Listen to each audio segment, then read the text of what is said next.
Allora, cari ragazzi monelle, io sono qui a Spiramberto, non lo so, Spiramberto, come cazzo si dice? Spiramberto. Dillo come ti pare, cambiamo il nome al comune. Spiramberto. E niente, io voglio ammirare un'opera artistica da me creata, prego.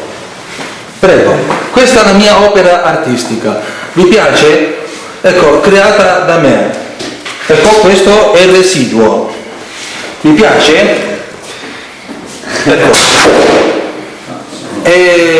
Una bella spruzzata, parlaci della spruzzata. Sapete, mi hanno messo tanto sale, quelle dei saponi intimo, che gli venissero un accidenti, quelli dei saponi intimo, accipicchia. Hanno detto, ti regaliamo le monelle, mi hanno messo tanto sale nel latte, hai capito te che scherzo mi hanno fatto? Vi saluto, va?